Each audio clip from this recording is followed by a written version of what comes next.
समझ नहीं आता कि आखिर ये देश चल कैसे रहा है, कानून संविधान से या फिर नेताओं की नेतागिरी से।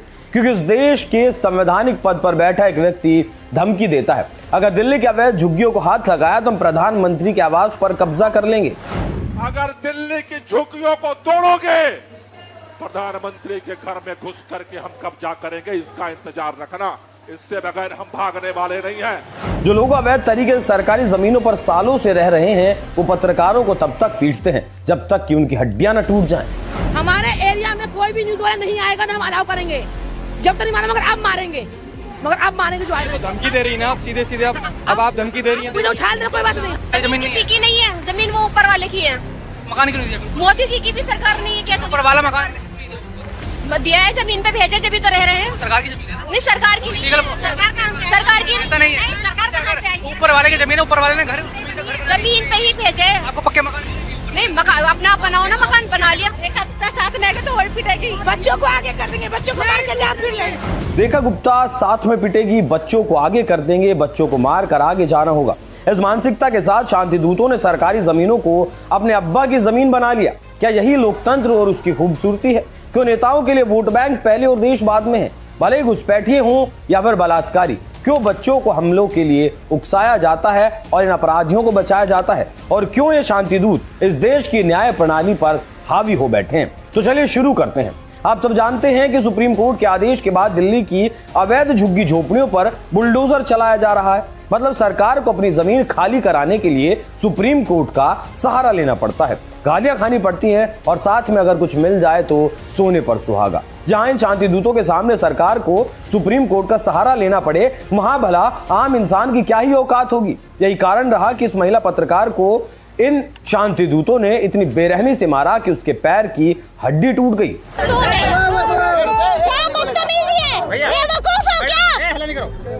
अपने घर की माँ बहन के साथ में ऐसे चढ़ने लगते हो?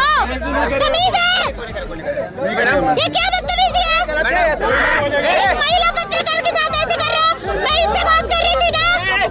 बदतमीज लोग, दुष्ट आदमी। यहाँ सवाल पूछने पर मुस्लिम महिलाएं चीखती हैं, चिल्लाती हैं, भाग जाओ नहीं तो मस्जिदों से ऐलान करवा दिया जाएगा। क्या ये उसी ऐलान की बात कर रही हैं जैसा गोधरा में राम भक्तों को जिंदा जलाने के लिए करवाया गया था? ये महिलाएं बच्चों को पत्रकारों के ऊपर हमला करने के लिए उकसाती हैं। और हाँ, ये वही महिलाएं हैं जिन्हें इनका पंथ बुर्के में लिपटे रहने का आदेश देता है। फिर ये गैर मर्दों के सामने बिना पर्दे के रहकर क्यों इतना चीख चिल्ला रही हैं कि अपने मजहब का पालन नहीं कर रही हैं? कुछ भी हो, महिला और बच्चों को आगे करना अब इस शांति दूतों की रणनीति का एक अहम हिस्सा बन गया है। क्योंकि CAA के खिलाफ शाहीन बाग में कारगर साबित हुआ था और अब हिम्मत इतनी बढ़ गई कि महिला यहाँ कहती है कि जो झुग्गी तोड़ेगा उसे तोड़ दूंगी, बच्चों को आगे कर दूंगी। ये बदतमीजी नहीं तो क्या है? ये सीधा सरकार और सुप्रीम कोर्ट को चुनौती नहीं तो क्या है? वैसे अब तक इन शांति दूतों को कागज दिखाने में डर लगता था, लेकिन अब सवाल सुनने में भी कान के पर्दे फटने लगे हैं। और ये इस देश में एक जगह नहीं है, सैकड़ों हजारों जगह पर ऐसे ही कानूनों को नंगा करके उंगलियों पर नचाया जाता है। अब मैं आपको कुछ आंकड़े दिखाता हूं जिससे आपको समझने में आसानी होगी। दिल्ली में करीब 1900 झुग्गी बस्तियां हैं जो अवैध हैं, जिनमें 10 से 12 लाख लोग रहते हैं।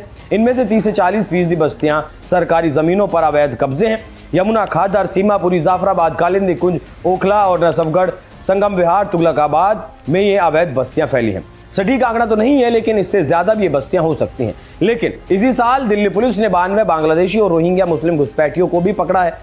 गृह मंत्रालय का अनुमान है कि दिल्ली में 15,000 से 20,000 बांग्लादेशी और रोहिंग्या अवैध रूप से रहते हैं।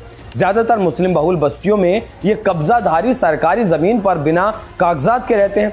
DDA के मुताबिक यमुना खादर में 70% जमीन पर अवैध कब्जे हैं। सवाल ये है, क्या ये लोग भारत को अपने बाप की जागीर समझते हैं? और जो मैं आपको बताने जा रहा हूं उसके बाद आप सोचने पर मजबूर हो जाएंगे कि हो सकता है ये लोग भारत को अपने बाप की जागीर समझते हों। दिल्ली में अवैध झुग्गी बस्तियां सियासी पार्टियों का वोट बैंक बन चुकी हैं। 2011 की जनगणना के मुताबिक दिल्ली में मुस्लिम आबादी 12.86% थी, लगभग 22 लाख के समथिंग। और ये ज्यादातर सीमापुरी, जाफराबाद, मुजफ्फराबाद, ओखला जैसे इलाकों में रहते हैं। इनमें से कई बस्तियां अवैध हैं और इन्हें आम आदमी पार्टी और कांग्रेस ने वोट बैंक के रूप में इस्तेमाल किया है।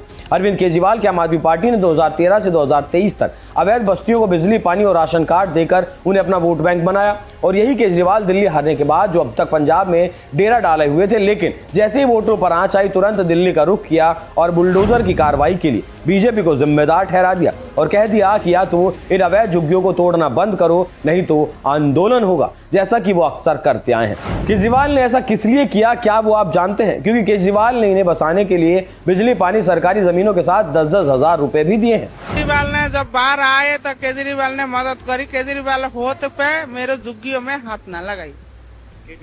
हाँ, केजरीवाल ने आप लोगों को बसाने में काफी इंतजामात की। हाँ, अब केजरीवाल है ना जहाँ, तो इस वजह से झुग्गियाँ टूट गई।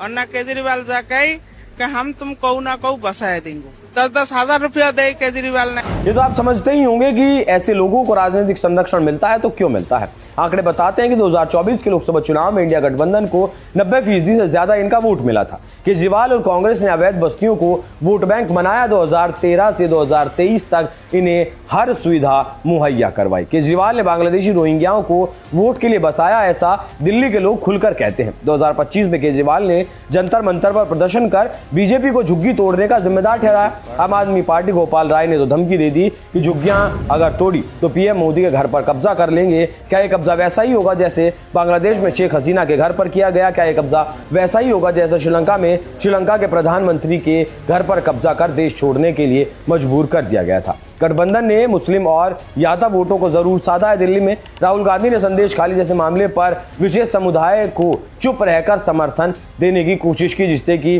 पूरे देश के मुस्लिम वोट बैंक को साधा जा सके। क्यों आम आदमी पार्टी और कांग्रेस अवैध कब्जाधारियों को शह देते हैं? क्या ये भारत को वोट बैंक का गुलाम बनाना चाहते हैं? अवैध कब्जाधारी खासकर बांग्लादेशी और रोहिंग्या सरकारी जमीनों पर बिना कागजात के रहते हैं। दिल्ली पुलिस के मुताबिक 2024-2025 में 142 बांग्लादेशी घुसपैठियों को पकड़ा गया। ये लोग ना तो यहाँ जमीन के मालिक हैं और ना ही इनके पास भारत की नागरिकता है, फिर भी हिंसा और धमकियों से अपनी जगह बचाने की कोशिश जरूर करते हैं। क्यों ये लोग भारत के कानून को ठेंगा दिखाते हैं? क्या ये वाकई भारत को अपना मानते भी हैं या सिर्फ सियासी तोहफों का फायदा उठाते हैं? क्या ये सब डीप स्टेट की साजिश है? विदेशी एनजीओ जैसे फोर्ड फाउंडेशन और खाड़ी देशों की फंडिंग अवैध बस्तियों को बढ़ावा देती है। जिस तरीके से ये लोग मदरसों को फंडिंग देते हैं, ठीक वैसे ही डीप स्टेट घुसपैठियों को फंड करके भारत को अस्थिर करना चाहता है। सोशल मीडिया पर लोग ये सवाल खूब पूछते हैं।